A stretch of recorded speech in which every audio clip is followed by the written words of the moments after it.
Hey, I'm Alex Radcliffe from Board Game Co, and this is Board Game Upgrades and Deluxifications. As usual, this video series is sponsored by Top Shelf Gamer. There'll be a link down below. You can go ahead and check out what they have. They sell a bunch of things from sleeves to coins to board game upgrades to metal coins. I think I said coins already. To tons of inserts. A whole bunch of things that you can go ahead and get to upgrade your gaming experiences. They have stuff for Gloomhaven, which they may have stuff for Frosthaven already. I don't know over there. They have just an absolute ton of things that I use in a ton of my games, and I showcase them in a bunch of these videos. The link down below goes to their site, as well as the fact that there'll be a little coupon code so that you can go ahead and save for the next week or so, get a little bit off your order. I do get a commission if you buy through that link. It helps support the channel. I appreciate that. But with that, let's go ahead and dive into this particular video, in which we'll only really be featuring two games here. We're going to be going over a bunch of Frosthaven stuff. I apologize for more Frosthaven. Like 2 months ago, I did the Frosthaven insert, a whole video for the folded space Frosthaven insert. And this month, I'm showcasing a bunch of things from, well, LASEROX. We're going to be going through a bunch of the stuff from the LASEROX, extra things for Gloomhaven. We'll be talking for Frosthaven. We'll be talking about those. And then additionally, I'll also be going through some stuff for Encounters Shattered Waste. This is a game you may or may not have heard of, currently or soon to be on crowdfunding. You can check that out. I'll throw a link down below. But I want to showcase some of the acrylic minis they have for this campaign because they're super cool. But timestamps down below, and let's jump into this. So first of all, starting off with the LASEROX stuff over here, the various Frosthaven goodies. There's a bunch to go through, and if you're wondering, didn't I see these on Kickstarter like 2-3 months ago? The answer is yes. Yes, you did. But they are somewhere around now reopening their pledge manager, so if you missed out, there's an opportunity to go ahead and get into them, which is why I am late to the party, but you can still go ahead and get stuff with this. Now, as usual, general disclaimer, none of the stuff you need. These are all things that will enhance your gaming experience, but they are things that will cost you money to enhance your gaming experience. You have to decide just how much benefit there is to any number of different things, and I'll tell you what our experience with these has been based on using them so far, with some caveats. Which things I found more helpful, less helpful, which things I think are super cool, and which things I think are, kind of okay. Starting off with the most ambient off-to-the-side one, and this might be a bit of a mess because we have like 2 sets of stuff here, but the most ambient off-to-the-side one is going to be these coasters. These coasters over here, they have a whole bunch of them for the various classes for both Gloomhaven and Frosthaven. Quality on these is amazing. Necessity on these is, well, not really essential. They're very nice good wooden coasters. I like them a lot. They're very cool. We've definitely been using them, especially in our Frosthaven playthroughs. We're playing through Frosthaven over on Camp Co-op. I'll link to that channel down below. But if you want to see us going through a whole bunch of Frosthaven content, well, it's all down there. But basically, these are very, very nice coasters. They're also, a pretty penny comparatively speaking, and you can get a ton of other coasters, even geek-themed coasters, for a decent price point. So really, this is more about the general ambiance of your Frosthaven or Gloomhaven gameplays. Do I think they're cool? Yes. Am I glad I have them? Yes. Do I want to order a full set for every single possible class in Gloomhaven, Frosthaven, and Jaws of the Lion? Yes, but do I want to pay for them? No. They're nice. Grab a few. Whatever your player count for Frosthaven is, your 4-player game going on, grab 4 of them. They're cute, but they're not essential. They're not going to enhance. They're not going to improve the gameplay itself. They are cool though. They're very cool and very chunky quality. Again, these are the basic, coasters over here. So you got to pick your classes. They're very cool, but that's also part of the problem. You see, your classes in the games like this, in Gloomhaven, Frosthaven, Jaws of the Lion, all that, they're constantly changing, which does mean that as you switch to a new class, you forever have your drifter symbol with you. On the other hand, you could possibly say this is a testament and memorial to your original class in Frosthaven that was louder than I expected, that will forever be remembered as you go through the game. Again, possibly, those are decisions you will have to make. But with that, let's go to the next one, which is, let's talk about these little coasters. Not coasters, I don't know why I said that, because I was just talking about coasters. Let's talk about these little counters for the various enemies you'll engage with in Frosthaven. You see, these ideas over here, these things over here, they replace the idea of having to track your individual's health, the various enemies' health, on the sideboard. You take your enemy standee, you pop it into there over there, fits nicely, although it does depend because there are different enemy thicknesses, and these are meant to accommodate different ones. Most of them I have found fit nicely. Some of them are a little loose, and you'll have to pick up the enemy. Like this enemy over here, I can pick him up, I can move him, it's all good. Some of the enemies, that are the ones with a little thicker cardboard over there at the bottom, they do need a bit more of a picking it up from the base over here. So instead of grabbing it like this, you have to grab it like that to move it. So you have to be mindful to some of those. Most of them do fit nicely, you can move these accordingly. But then more importantly, the whole point of these is you get to rotate these very nicely and say, look, my enemy is currently at a mere 3 health. Look at all that optimism and joy as I slowly take him down to absolutely nothing, and boom, he's dead. That's the ideal over there. We have two different bases. We got our basic ones and our elite ones, so we can pop these into the elite one, and there we go. Let's see if we can get this in here. So we got these over here, our wooden, our regular and our elite, different colored bases. I will say the elite is a little harder to see. It's possible it's something you can do about brightening that up. Because of the way the color gets notched into the wood, the regular ones is easier to see the health, the elite ones a little harder, but they both ultimately work, and they do a better job than tracking it. They do a better job than tracking it as far as the separate piles of stuff and trying to figure out what's going on there. You do want to be mindful of direction. If you're playing across from each other, there is that factor to consider, because if you are playing in a way that the players are across the table in different ways, then it will be a bit harder to see what's going on when you have this counter blocking it. So there is a potential trade-off that you want to be mindful of. In our case, we've been playing on the same side of the table, so that's not really an issue for us, but just take that into account. I think that if you are playing on opposite sides of the table, you could try having it, side-oriented, but what if there's 3 angles? So something to take into account. I think, though, as long as you can see it all, they work much better than the regular, putting your health tokens on the side. So that's the decision you have to make over there. Let's go ahead and take these out and put these off to the side and bring you to... Let's bring you to the main tray. No, the element board. Let's do the element board first over here. So the element board over here is a way of tracking both the rounds. So you have the round tracker over here that you can go up and down, as you might imagine, just move that along. Most rounds in Frosthaven don't require you to track rounds. For those that do, you'll have that. But more importantly, you'll have the waxing and waning of the various elements as you move them up the track. A short version of this is it is nice to have them in their own little divots. It's definitely a nice replacement over your regular element board. Again, most of these things are quality of life enhancements. This certainly comes into that category of being a cooler way to track your elements, while also being not necessarily essential. This is cooler. I don't know if I necessarily would say it's problem solving. It doesn't necessarily address, I haven't had that many problems with element tokens falling out or things like that. So the divoted parts, all nice, very cool, but not necessarily up to the part where we actually start improving on our general table space and massive handling of things, which is where we get to some of these boards over here.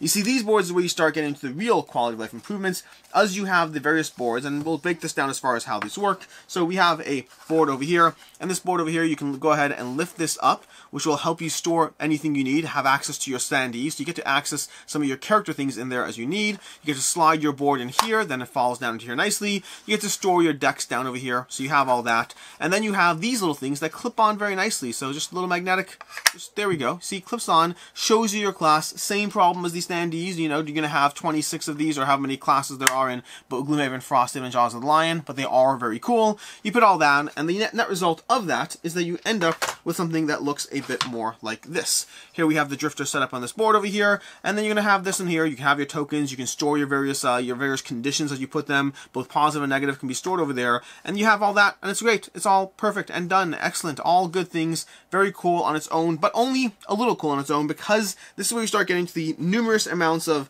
things that you can actually add to it. So you can go ahead and add this one over here, and this is where the modular system comes into play. You see, you could go ahead and put it down like this, simple enough, or you could alternatively just clip them together, and you have your singular magnetically attached thing, and you can modify it however you want. You want on your left, your right, however you want, and that's going to be more and more relevant as we dive into the different things you can modify. But this particular one over here, this one's very useful because it helps you store your own modifier deck, and then just flip things over. You're able to store what you need over there. You can store things underneath. Look at that. We just nulled over there, which is unfortunate. We'll shuffle that up in a minute. But you can store, flip, see what you want over here, orient however you want. This works very nicely as far as just, again, that table space access of just keeping everything condensed. And even a nice little benefit as well is when you're rearranging things, once you have this all set up, when you're jumping from Frosthaven scenario to Frosthaven scenario, one of the nice parts about having everything set up in this, and we haven't gotten to everything yet, but we will get to everything, is that when you're done, as opposed to like having to like try to move things around to accommodate the new maps, all you have to do is just go one and done, and everything's set up. That's less impressive when you have these two things. It's more impressive the more stuff you have, and you will have more stuff. To that end, let's go ahead and dive into one of the other things that's very cool. Let's start adding this little modifier here. You see, what you could do is you could have, I can show you already, you could have this on the front of your box like so, just simply there, you have your class, it's all good. Alternatively, another option you have is you have this little thing over here, which this goes in front, and it stores your health dial, which we'll get to in a second what this is, your health and experience dial, and then you can go ahead and clip this anyways onto the front of that. So you still have that perk over there if you want to have that, you know, visual. This is more flair. This is hardly essential. It's flair. It's nice flair. But what is nice is this tracker over here. This will track your experience in terms of your experience, your health, storing them there. They click nicely. They're a lot nicer than the other ones you get by the basic game, you know, the basic game, whatever, Frosthaven. And they come in different shades as well, and they store nicely in here. Good news, bad news on that end, because you could go ahead and put it on the table, and you have access to it, you can see it. Or you could put it over here, where other players will not really be able to see your health or your experience at all as you go through this. I'm pretty sure I have it upside down. There we go. There we go. Ironically, both numbers in there were 6s and 9s, which meant you couldn't really tell upside down or not. But we have our health in here. Now, when you do have it in here, other players won't see what's going on, again, unless you're on the same side of the table. The upside there, upside or downside, is even when it's flat on the table, it is not the easiest for players to see the various numbers. Usually you're tracking your own health, and you're trusting your partner to not die, or you don't really care about their experience, they'll deal with that at the end of the round. But again, nice little system over there, just have that in play. We'll move this off as we'll bring it back at the end, but we'll move it off right now as we gather other modules and put them on. And the next module, probably should have done this one, honestly, but we'll come back to this later. Let's finish this system over here.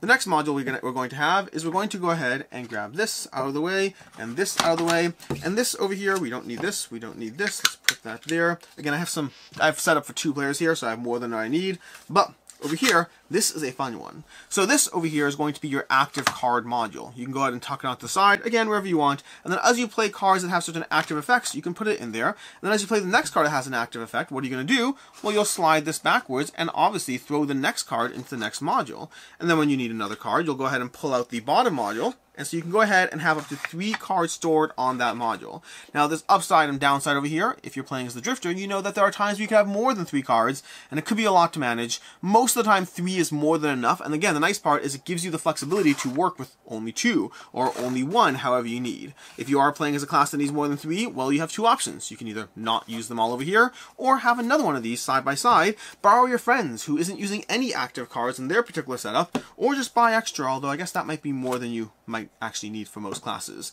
That's going to be our active card module, which brings us to the next ones over here. My personal favorite is going to be our equipment module. We're going to slot this onto this side over here. This equipment module over here allows you to track your various, well, equipment, as you might imagine. You can put your equipment into this, and let's try to face it to you so you can go ahead and see. And again, look how I can just go ahead and just pick up the whole thing and turn it around. Don't have to worry about anything else.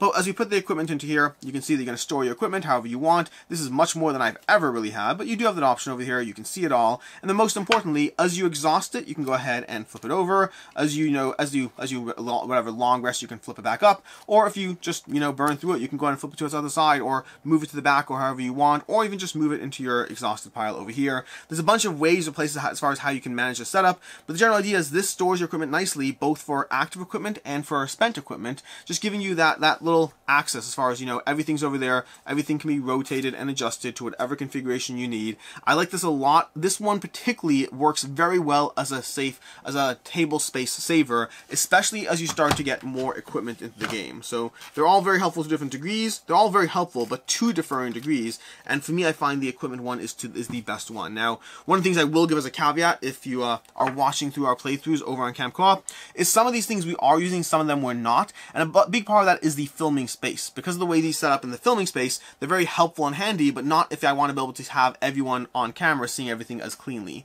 So some of these we are using, some of these we aren't, and it's also scenario by scenario. But lastly over here, this one I don't use quite as much, and there's a few options for this. This is one where you can go ahead and store your loot in here, and you could go ahead and grab a divider so you can, store different sections, store your coins here, your loot here, however you want, and you can even go ahead and clip on another one of these to the side over here. This should go there. There we go. And store even more things on front. I don't find that I personally use this that much. For the most part, all I really grab are loot tokens. And I find those are easy enough to literally just toss over here or anywhere over here without having a full extra one. So for me personally, this has not been a big space saver, at least not yet. I'm not saying it won't ever be, but for right now, it hasn't been something I felt the need to dive into. Which means when we have this full setup over here, this is mostly a full setup of what you can have. We're going to go ahead and clip this back on so you can see the whole thing. And once again, as you play through the game, just whenever you want to move it, you literally just pick it up and move it. It's all magnifications together. That's not actually a word. And that is your Frosthaven, your LASEROX Gloomhaven / Frosthaven setup as far as giving you all this stuff. The last thing I have not shown you is going to be this over here. This is a handy little thing, and this is a great one for table space, for just neatness, for tracking things well. Not for filming though, because we often have top-down camera, and this is only helpful for front-facing camera. But as you deal with various initiatives, you can throw them in the line, and you can go ahead and then just use your tracker, your initiative tracker, to say, hey, Forest Im's going, now the Flame Demon's going, and now it's the Living Bones. You can either track it, like actually move this along, or at least you just have the order, whichever is easier for your group. I find that more often than not, we don't actually use this so much, but we do use this over here as far as being able to see what people are doing. And that's going to be your little tracker over there. And that, I think, is what we have for the various goodies here. There are some more things, some things I don't have. So for instance, there's a giant Frosthaven map that's very cool. It's all, you know, extra. It's not necessarily for your gameplay. It's more about your game more, you know, watching your journey. There's some fun things that are going on. There's a Gloomhaven map too, if you're more into the Gloomhaven scene. Most of these things are going to be helpful for both. Hopefully that does not fall off as I go into the next thing. But that is what we have going on with all the Frosthaven stuff. Let's put these into our little insert. And then from there, let's go ahead and take a look at what we have for, I need words, for Encounters Shadows Waste. So, Encounter Shadow Waste is a game that currently is on crowdfunding. I say currently, meaning soon to be, currently, or has been, depending on when you watch this video. I'll have links down below.